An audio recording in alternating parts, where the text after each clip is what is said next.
La región de Magallanes y Antártica chilena posee singularidades muy especiales dentro de lo que significa el marco global. Esto en su geografía y en su biodiversidad. Si se quiere hacer un estudio en esta región, además hay que incluir el componente climatológico, algo que complejiza cualquier análisis de nuestros componentes.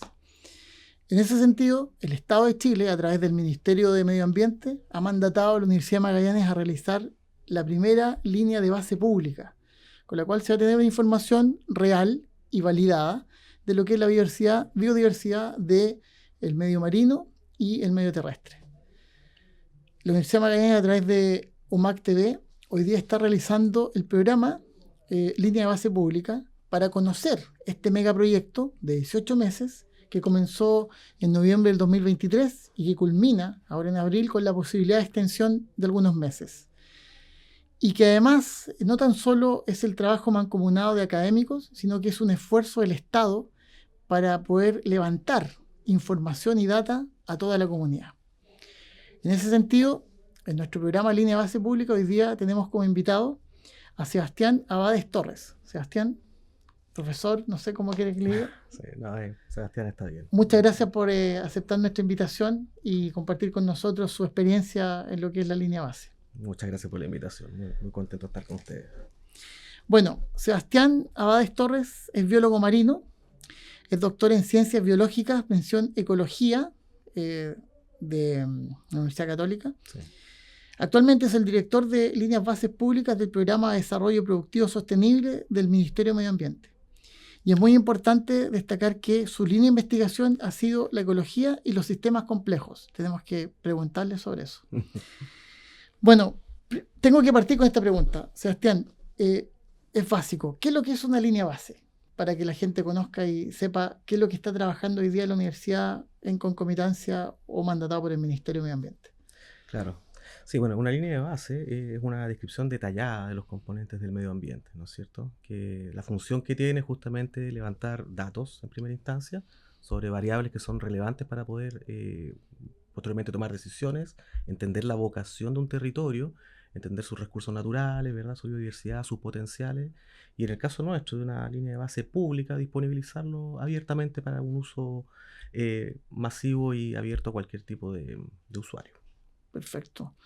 Y en ese sentido, bueno, ¿por qué Magallanes fue la primera?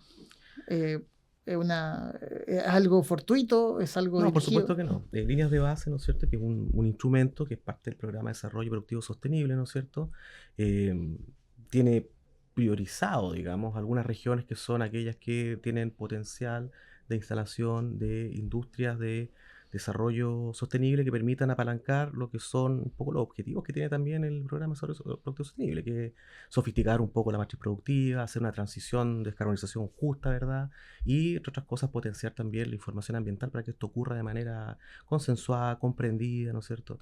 Entonces, claro, hoy día uno de los escenarios interesantes para la transición hacia la descarbonización es, entre otras cosas, el hidrógeno verde, entre otras muchas tecnologías. Y bueno, Magallanes junto con Antofagasta tienen condiciones importantes de recursos como energía eólica, ustedes lo saben, el acceso, digamos, a fuentes de agua que también son requeridas, ¿verdad?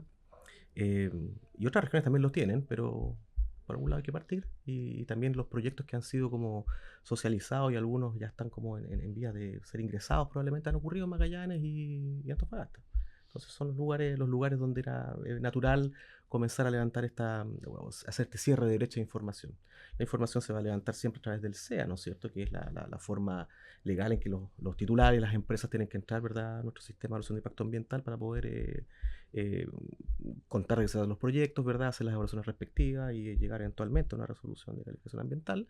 Y la idea de las líneas de base es, bueno, ojalá en el futuro, que gran parte de esa información ya exista con antelación, de tal forma que ojalá en las fases de diseño estratégico preliminares ya tengamos alguna idea de cuáles podrían ser los impactos futuros y por tanto agilizar, optimizar y mejorar todo el resto del proceso formal que sí es vinculante. Entonces, y precisamente hablando del futuro, bueno, está Magallanes, está Santiago y está Antofagasta. me faltó decir Santiago justamente, sí. Claro. Sí. ¿Existe la posibilidad de que se haga un levantamiento o una línea base pública en todo Chile? en todas las regiones, en las 352 Claro. comunas. Bueno, es nuestra expectativa, nos encantaría que eso ocurriera.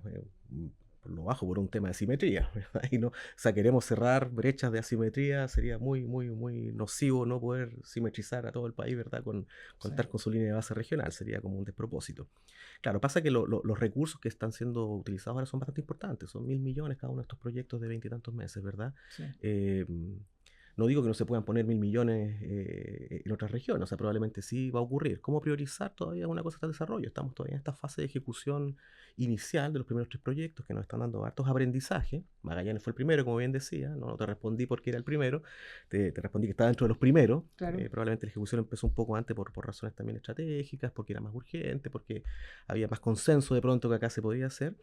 Pero también Magallanes nos ha dado, claro, hartos aprendizajes sobre las complejidades de las ejecuciones. ¿Sí? Tú mencionabas recién en la introducción, o sea, es una región extensa, una región con dificultades logísticas, no es sencillo planificar un terreno, qué sé yo, en Tierra del Fuego en invierno, con condiciones como las del año pasado, súper extremas. Entonces, todas esas complejidades que los que somos ecólogos las entendemos, pero en el desarrollo, en la ejecución de proyectos que son altamente estructurados, pauteados en términos de rendiciones, nos ponen desafíos. Y hemos tenido que ir aprendiendo de eso, por supuesto lo vamos interpolando a los otros concursos y pensamos que más adelante vamos a ir perfeccionando el instrumento y en el camino se irá resolviendo también cómo se van a financiar esas nuevas líneas de base. Por supuesto que la expectativa es que existan y que sean regulares, que de vez en cuando no podemos tener una mera fotografía, con eso no hacemos el trabajo que nos propusimos, ¿verdad? Pero Y, tampoco podemos poner 1.000 millones todos los años en una misma región porque es insostenible desde el punto de vista presupuestario. sí. Entonces hay que diseñar esa estrategia de monitoreo posterior a la línea de base para poder ser razonables en la inversión requerida, ¿verdad? Y proveer información como corresponde en tiempo y forma. Sí, eso O sea, si uno lo analiza desde el punto de vista político, puede ser una política pública desarrollada a futuro, porque tal cual como usted señala, esto requiere sí, un monitoreo que permita la información que se obtiene después comprobar si es que hay un cambio o no. claro. Y ahí mi pregunta va directo a su especialidad, que son los sistemas complejos, porque obviamente la biodiversidad se Mm, modifica o va cambiando de acuerdo a exacto, distintos factores. ¿El cambio climático incide en eso? absolutamente. Claro, y eso, bueno, como ecólogo en realidad la ecología es sistemas complejos, o sea, quisiera hacer así inmediatamente como esa chochera académica, o sea, Sí, no se pueden divorciar esos dos términos. Uno puede explicar un poco más las aproximaciones metodológicas que uno emplea, estadísticas, qué sé yo, y enmarcarlas más como en esa línea, pero por definición son sistemas que tienen altos niveles de impredictibilidad porque se autorregulan en alguna medida. ya. Las poblaciones ecológicas tienen sus reglas de juego. Las comunidades a veces interactúan con más o menos intensidad y por tanto la expresión de la biodiversidad hay una componente muy importante que no es pasiva, es activa. O sea, tiene que ver con las reglas del juego, las reglas de ensamblaje se les llama, ¿no es cierto?, en ecología, que son propias de el ecosistema que uno está analizando. Sobre esto, cambio climático, las presiones ambientales, altera esas reglas del juego y hay distintos niveles de respuesta que pueden tener a nivel poblacional, comunitario, geográfico, ¿no es cierto? Y comprender recién eso es necesario para tratar de entenderlo, manejarlo, controlarlo y sobre eso generar políticas públicas. Entonces, una fotografía, volviendo a líneas de base, nos va a mostrar una sección de la dinámica comunitaria que está ocurriendo. Si no tenemos continuidad para poder entender cómo cambian estos procesos y cómo la incertidumbre la podamos explicitar, no nos gusta la incertidumbre, a nosotros nos gusta el dato, La dime certeza, cuánto es, cuál es el porcentaje, dime claro. si sí o si no. Ojalá el dato duro. Somos binarios, somos aristotélicos, necesitamos esta cosa bien así como Sí. sí o no. La ciencia funciona con una hipótesis No, nula no somos alternativa, muy ¿verdad? metafísicos. Exactamente, no nos gustan los matices entre medio, pero el mundo está matizado, está Claro. lleno de grises y otros colores también entre medio. Y claro, una línea de base toma una fotografía en un minuto dado, Mm. por tanto una decisión tomada sobre eso es sesgada por definición. Entonces, ¿cómo mejoramos? ¿Cómo perfeccionamos en nuestra relación con la naturaleza, ¿verdad? Y con nuestros recursos naturales, monitoreando, es siguiendo, entendiendo cómo cambia, ¿verdad? Y en ese cambio, entendernos también nosotros como humanos que usamos esos recursos como un elemento más también del sistema. Eso es una materia que es tremendamente natural a las universidades, ¿verdad? Donde se crea conocimiento y ese vínculo es bien interesante porque línea de base, si bien no está pensado para eso inicialmente, tiene como un espíritu, una expectativa de llegar a varios grupos objetivos. Uno de los tantos grupos objetivos son los académicos, porque también son levantadores de información. También nos interesa que la información que se levante desde otros esfuerzos financieros del Estado, los que van por ANID, los que van por, ¿verdad?, por proyectos regionales, incluso proyectos privados o internos de las universidades, pudieran eventualmente fluir hacia la plataforma, que es uno de los temas importantes. Línea de base no solamente el financiamiento y la intención de levantar información. Su corazón es tecnológico, su corazón es tener una plataforma que disponibiliza la información. Datos, efectivamente. Por ahora nuestro mandato, nuestra función es disponibilizar datos. Los datos no son información. Los datos son la base sobre la cual yo puedo construir indicadores que me informan cosas. Y vamos a ir descubriendo en el camino que probablemente los datos que estamos levantando también son incompletos. Tiene que conversar, tenemos áreas que en el fondo están siendo seleccionadas por razones diversas, las mejores que podemos encontrar, pero son zonas que pensamos que van a ser impactadas o que ya han sido impactadas, pero bueno, ¿contra qué lo comparamos? Nuestro punto de referencia naturalmente son áreas de control o áreas con mejor cuidado, ¿no es cierto?, ambiental, parques nacionales, ¿verdad? Y ahí viene como una conversación súper importante que tiene que ver con la articulación con otros actores del Estado que sí están encargados de esos espacios, ¿verdad?, de levantamiento de información. Y tenemos que buscar las maneras de articular, porque llegado el momento, nuestro dato solo va a cobrar sentido a través de indicadores que van a ser comparativos con otras realidades territoriales. Y eso supone inmediatamente una presión de diseño de muestreo, de financiamiento, que probablemente ni con los 1.000 millones que tenemos ahora lo logramos. Entonces vamos a tener que ser muy selectivos en cómo sofisticamos también, a territorios tan grandes como Magallanes, por ejemplo, nuestra manera de levantar información. Acá pienso más como mi historia académica reciente, o sea, cuáles son las tecnologías emergentes que tenemos hoy día para hacer monitoreo a distancia, monitoreo pasivo, redes de monitoreo pasivo, complementada con el monitoreo humano en terreno, que es dificultoso en áreas muy complejas como esta. Y tenemos que ir armando, y por eso yo pienso que líneas de base, en la medida que vaya creando, voy a decir algo políticamente incorrecto, pero que vaya polemizando un poco, ¿verdad?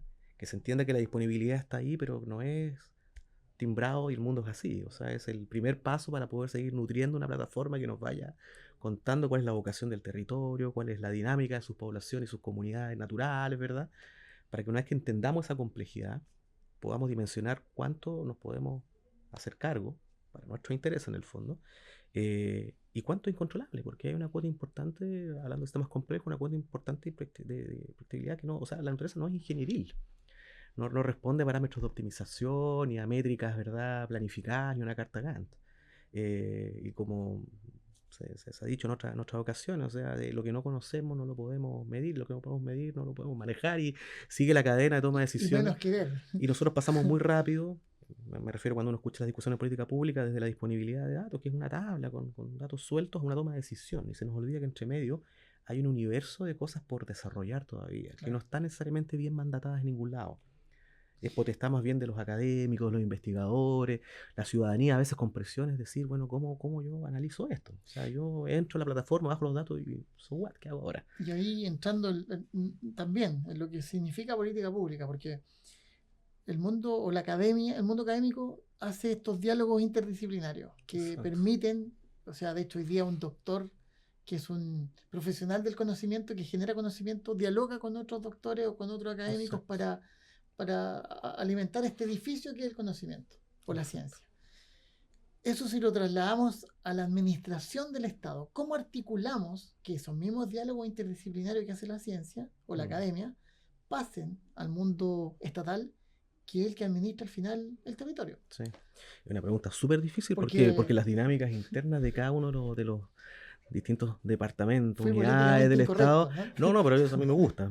Si uno no entra en temas peliagudos, no nos hacemos cargo. Entonces no lo vamos a solucionar acá y probablemente se nos puede llegar a criticar, pero por eso decía un poco lo de la polémica anterior. Yo espero que la línea de base genere polémica, ¿no? Porque eso quiere decir que nos cambiamos de tema. Ya no estamos discutiendo si tenemos o no datos, estamos discutiendo si me sirve o no el dato para seguir al siguiente paso, que es cómo nos ponemos de acuerdo en un dato que a todos nos beneficie para entender lo mismo, y vamos avanzando en una lógica de perfeccionamiento de la información hasta que convergemos a un lenguaje común. Y hay una cuota importante en línea de base que es eso mismo, el lenguaje. Tiene que ver con cómo homologamos los requerimientos. Tenemos términos que los decimos igual en distintas áreas, pero significan cosas distintas, ¿verdad? Tenemos un problema ahí de casi propio de la hermenéutica, cómo interpretamos un diálogo en un lado y en otro, ¿verdad? Sí. Y eso, mira, uno podría decir al Estado no tiene por qué hacerse cargo de eso, pero si yo me hago cargo, tampoco avanzo. Entonces me tengo que hacer cargo de manera pasiva, me guste o no. Y volviendo a la pregunta que me hiciste, o sea, yo lo que veo un poco en el aparato del Estado con el que yo estoy familiarizado es que efectivamente esa conversación, ese traspaso entre lo que ocurre en el mundo del levantamiento del conocimiento, del requerimiento del conocimiento, y lo reglamentario, que en el fondo debe ser impuesto y se debe cumplir, no es sencillo, pero la única forma es que existan equipos como el de línea de base, perdón, el autorreferente, que son equipos que están conformados por profesionales que viven un poco los dos mundos. Mm. Es gente con formación académica, doctorado, magíster, ¿verdad? Y que, claro, viven dentro del aparato estatal con toda su rigidez, digamos, pero son capaces de traducir de alguna manera el por qué a veces no nos va bien con el flujo de información, por qué a veces no nos entendemos bien en algunas cosas. Entonces, esos traductores, esa membrana en el fondo que conecta los requerimientos un poquito más institucionales con el resto del mundo de levantamiento de información, yo creo que en parte se arregla con estos equipos ojalá interdisciplinarios, ¿verdad? Pero que en el fondo son actores que tienen una formación un poquito de los dos lados. Claro. Entonces son capaces de hacer las traducciones. Esa es un espacio de voluntades. Ahí viven buenas voluntades. Las otras voluntades generalmente no están tan disponibles por razones obvias. Te come el día a día, el trabajo. No puedes abandonar tus obligaciones de perfil de cargo. Entonces, cosas bien triviales. No quiero perder el trabajo, tengo que hacer lo que tengo que hacer y no otra cosa. Entonces, los que tenemos la fortuna de pronto de estar en la mitad y poder darnos el lujo de poder conversar con ambos lados, yo creo que tenemos la responsabilidad, eh, es un mandato moral, ético. O sea, Eh, no sí, podemos sino hacer de diálogo, de diplomáticos, de interlocutores para ambos lados, para claro. poder nivelar un poco la cancha, en este caso de información. O Sí. sea, nosotros tenemos que lograr que todos entendamos lo mismo. Verdaderos puentes de... Es parte del trabajo. Y eso queda oculto, porque de nuevo, uno piensa que línea de base es pongo plata y lo pongo en una plataforma y se acabó. Y adentro hay un trabajo que tiene otras aristas sociológicas en el fondo. Absolutamente. Entonces, Y en esa dinámica, ustedes en esta visita técnica han podido ver y empaparse del trabajo de los distintos profesionales y de áreas.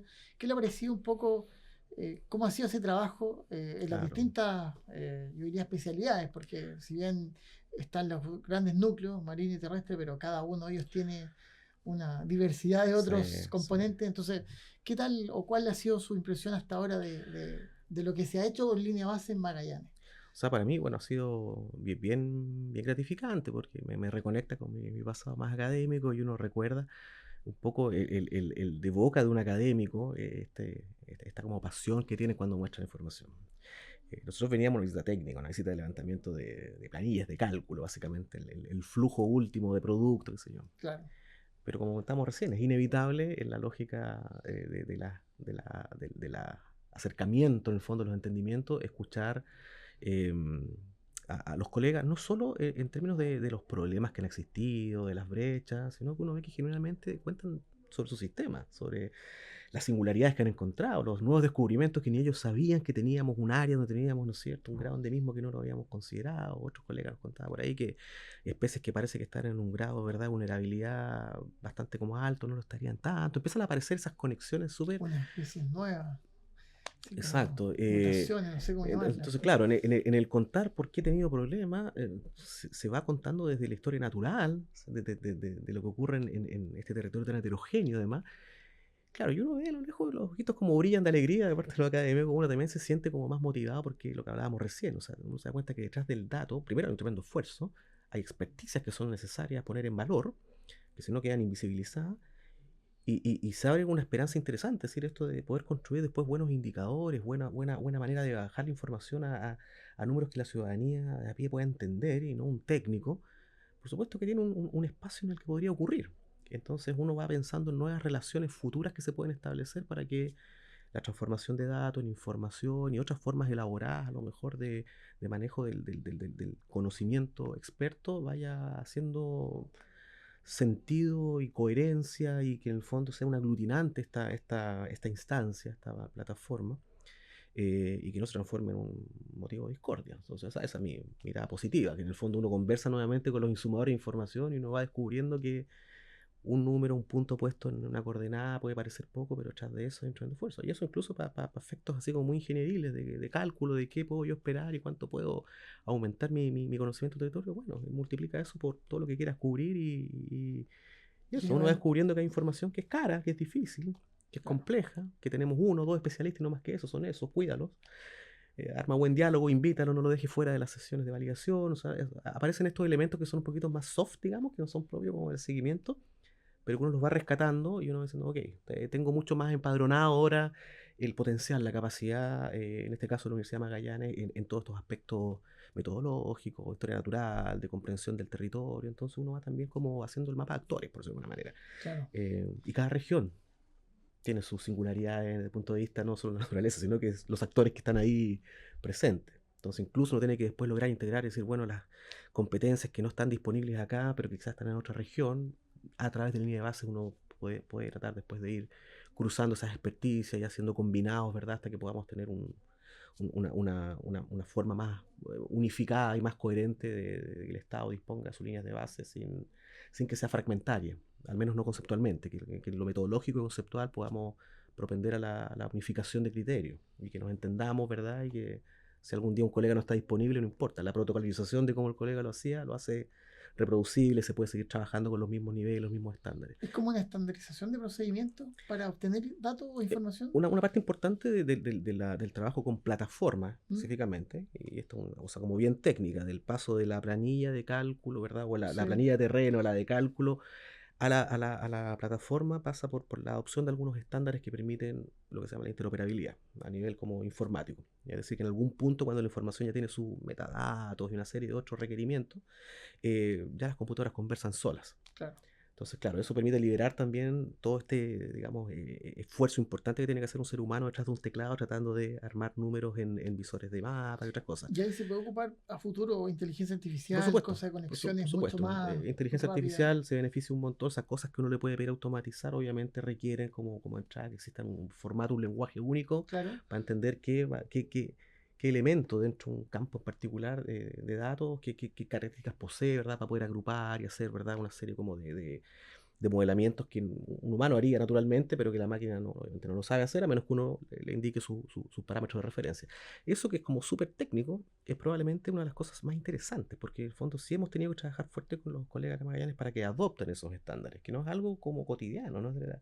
Pero sumamente necesario para poder seguir avanzando, porque esto es un tema mundial. En el fondo, si uno quiere vivir en ambientes productores de información y disponibilizar, tiene que saber de estándares, porque en el fondo es un lenguaje, es como aprender inglés, o sea, un lenguaje universal, me permite comunicar o si no me quedo fuera y aislado. O sea, Entonces es necesario. Entonces hay una componente... Más que necesario es, no se puede trabajar con otros países, con otras universidades, entre otros académicos, si no se sabe ese tipo de lenguaje. Y hay un segundo nivel de interoperabilidad que es el que tenemos este año, que nosotros empezar a manejar, que es más propio de la articulación con actores clave, que tiene una componente también súper técnica, pero nosotros articularnos con otras instancias generadoras, insumadoras de datos, SAC, CONAF, qué sé yo.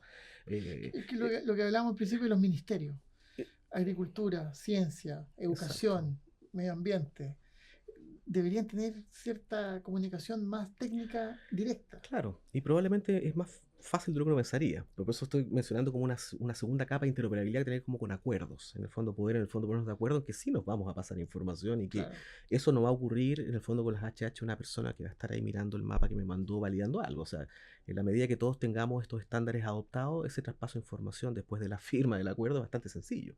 O sea, te abro mi carpeta, te comparto el acceso por algún canal seguro y ya converso, las máquinas conversan y se pueden en el fondo nutrir mutuamente de información. Obviamente acá lo que uno espera es que haya una red de conversaciones de datos y cada plataforma irá haciendo lo que necesita hacer, ¿verdad? Pero la idea es que se comuniquen de forma súper eficiente. Pero eso requiere esas dos cosas, estos acuerdos que son voluntades manifestadas a través de un acuerdo de cooperación, pero que ese acuerdo no tiene ninguna viabilidad si en el fondo el manejo del volumen de información no está facilitado gracias a la adopción de estándares. Claro. Y eso está ocurriendo en varios lados, por ejemplo, incluso en ciencias, para volver un poco a la realidad de las universidades. Ustedes miran ahora a ANID como parte también de las bases concursales de casi todos sus proyectos en algún minuto por un tema de ciencia abierta, ¿no es cierto? Los investigadores deben disponibilizar información en repositorios y una serie de cosas. Hay un proceso de conversión de las universidades a través de estos instrumentos tipo INES, ¿no es cierto? Los INES Open Science, qué sé yo, que si uno lo piensa, en espíritu es lo mismo. Es decir, ok, necesitamos que la información que se levantó con platas que son del Estado, ¿no es cierto?, de alguna forma lleguen a un espacio donde se puedan ver por cualquier ciudadano, pero además se ha ido como perfeccionando que eso venga con algunos estándares que son elecciones que también ellos han estado haciendo por su lado. Si tú te fijas, la lógica es la misma. En el fondo, disponibilizar en un formato que no solamente poner una planilla suelta, sino que ojalá tenga una planilla que pueda interoperar con otras tecnologías. Claro. Entonces, suma y sigue con otras instancias de otros ministerios. Entonces, digamos, darle el toque cualitativo a esos datos cuantitativos. Porque esa Claro. interpretación, mi pregunta y va de la mano con lo que usted está señalando, eh, como cierre de línea base y de las futuras líneas base, ¿cómo lo vamos a hacer para que esa información que va a ser pública Mm, se pueda bajar y se lleve a los colegios? Una junta de vecinos que quiera saber, claro, oye, exacto. ¿cuál es cuál es la biodiversidad de este territorio? ¿Está planificado o sería una buena idea también Sí, plantearlo? tenemos planificado, no sé qué tan exitosos vamos a ser, pero tenemos planificado seminarios, formas de difusión a través de redes sociales para dar a conocer la plataforma, que es, ¿no es cierto?, líneas de Sí. base pública.mma.cl. Hay 3 módulos ahí para poder ver la información que estamos todavía en proceso de carga, pero vamos todos los días cargando un poquito más. Hay un visor de mapas que permite navegar a través de las componentes y que aparezcan mapeadas. Hay un grupo de indicadores que uno puede mirar y probablemente son los más interesantes para la gente que ya necesita saber más o menos cómo se mueven los números que a mí me interesa observar. Y hay un módulo de descarga que yo creo que todavía es bastante técnico. En el fondo son archivos que probablemente usaría una persona entendida en tecnología. Ahí nos falta esa sofisticación que comentábamos, que tenemos que ir pensando cómo desarrollar formas de visualización que sean más amenas para la gente que no está formada técnicamente en ese uso. Esos son parte como de la perfeccionamiento que tenemos que ir dándole al corazón tecnológico de líneas de base. Para el futuro, diría, casi Para un inmediato. futuro no muy lejano, porque de lo Claro, contrario, si no hay una adopción de esto, el proyecto no tiene continuidad. O sea, sí. tenemos que lograr que la gente vaya a la página, le guste, la entienda y nos exija. Eh, Y ahí, para mi última pregunta antes de cerrar, ¿eso es lo que usted espera línea base? ¿O cuál es su proyección o qué es lo que espera línea base? ¿Esa democratización del conocimiento? Está en su definición, es cerrar las brechas, ¿no es cierto?, conocimiento, elevar los estándares de exigencia sobre la información ambiental, ayudar en el fondo a que las distintas necesidades de la industria, de la gente que quiere proteger el medio ambiente, de la gente que quiere saber más, vayan convergiendo. ¿Hasta dónde va a llegar la convergencia? Lo dirá la historia, digamos, el cómo avancemos. Pero yo espero que en el fondo la primera etapa es que se genere la disponibilización y que generemos una primera línea de, lamento decirlo de esta manera, pero un poquito de polémica, porque en el fondo vamos a estar en un paso más interesante. Cuando ya exista la información, nos vamos a dar cuenta que no toda es uniforme, que necesitamos otra conversación sobre esto, Claro. otro tipo de fondos para poder ponernos a conversar, ya no si tenemos o no datos, es porque los datos que tenemos no son necesariamente tan coherentes para poder pasar a una definición de coherencias para poder ir perfeccionando y nuevamente después seguir monitoreando algo que ya está consensuado. Y eso va a tomar tiempo, va a tomar dolores de cabeza porque la gente no va a estar, cada uno defiende su rancho, ¿verdad? Pero es el camino correcto, creo yo. Entonces, ojalá tengamos ese nivel de adopción no inmediata, sino que de conversación y de exigencia de qué más pedirle a la plataforma para que en el fondo cumpla con el servicio público que tiene que dar, que cerrar brechas de información. Qué importante cerrar brechas de información. Con eso, esa frase yo creo que cerramos porque es el objetivo quizás no escrito, pero estratégico de lo que Sí, significa este proyecto. Y este proyecto de línea base pública a nivel nacional y por supuesto en Magallanes. Con esta última pregunta, nosotros nos despedimos de este programa, Línea Base Pública, proyecto que actualmente está desarrollando la Universidad de Magallanes a través del Grupo de Estudios Ambientales, el GEOMAG, y que tenemos mucho más por conversar y descubrir. Muchas gracias, hasta la próxima.